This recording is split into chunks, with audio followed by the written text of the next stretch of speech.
वजीर technology O IT board सरदार जिया अल कमर ने कहा कि टेक्नोलॉजी का दौर है, आईटी के शोबा को फरोग देकर करप्शन को कंट्रोल कर सकते हैं और नौजवानों को रोजगार भी मुहैया किया जा सकता है। आईटी के शोबा को फरोग देंगे ताकि बेरोजगार नौजवानों को रोजगार के मौके फराहम किए जा सकें। सिर्फ रिवायती तालीम हासिल करके नौजवान उगे नहीं बढ़ सकते, इसके लिए जरूरी है कि जदीद टेक्नोलॉजी की शकल से नौजवान आरास्ता हों ताकि हमारी रियासत के साथ साथ नौजवान भी तरक्की कर सकें। उन ख्यालात का इजहार उन्होंने सेंट्रल बार एसोसिएशन के दौरे के दौरान मुनक़िदा तकरीब से खिताब करते हुए किया। सरदार जिया अल कमर का सेंट्रल बार एसोसिएशन पहुंचने पर शानदार इस्तकबाल किया गया। फूलों की पत्तियां निछावर की गईं और फूलों के हार डाले गए। वकला की बड़ी तादाद मौजूद थी।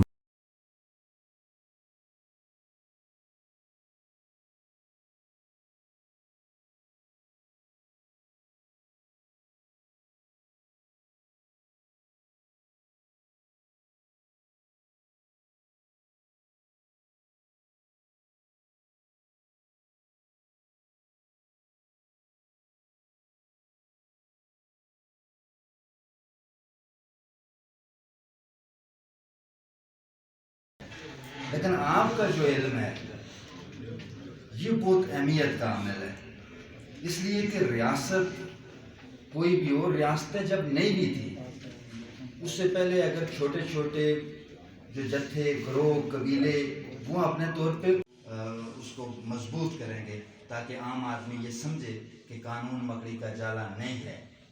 कानून आम आदमी के लिए, कानून रियासतों में बनाए इसलिए जाते हैं कि कमज़ोर को वो राइट दे सकते हैं, रियासत कमज़ोर का दिफा कर सके, कमज़ोर के साथ खड़ी हो सके, कमज़ोर की उसको के हुकूक पर किसी को डाका ना डालने दे।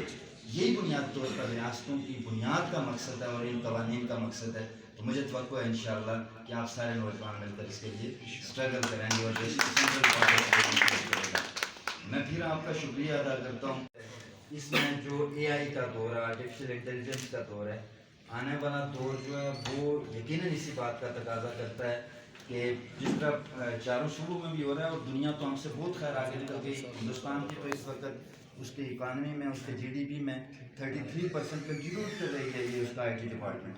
तो मैं ये समझता हूँ कि हमारे लिए भी ये तरजीह होगी इंशाअल्लाह और हम इसको तरजीह बनाएंगे ताकि न सिर्फ हम अपनी यहाँ पे आईटी को फ़रोग़ देने का मतलब ये है कि आप बहुत सारी चीज़ों पे काबू पा सकते हैं।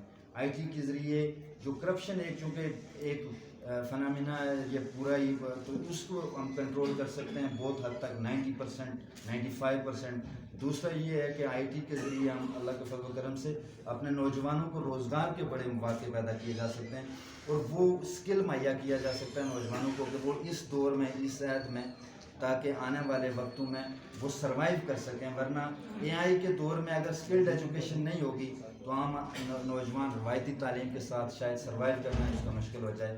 तो इंशाअल्लाह हम आपकी आरा के साथ आगे बढ़ेंगे।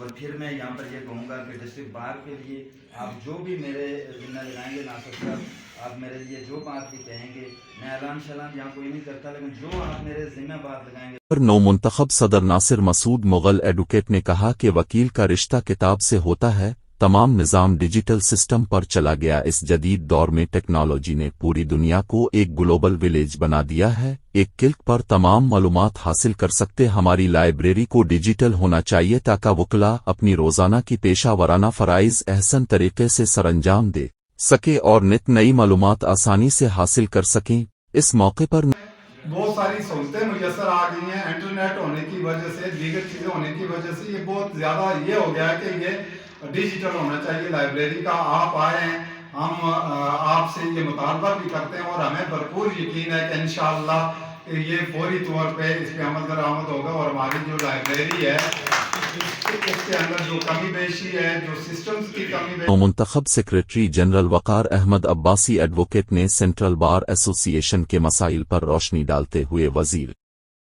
टेक्नोलॉजी व आईटी बोर्ड सरदार जिया अल कमर का सेंट्रल बार एसोसिएशन के साथ ताउन करने पर उनका शुक्रिया अदा किया। मोहम्मद लतीफ़, अवान, अवाम न्यूज़, मुजफ्फराबाद, आज़ाद कश्मीर।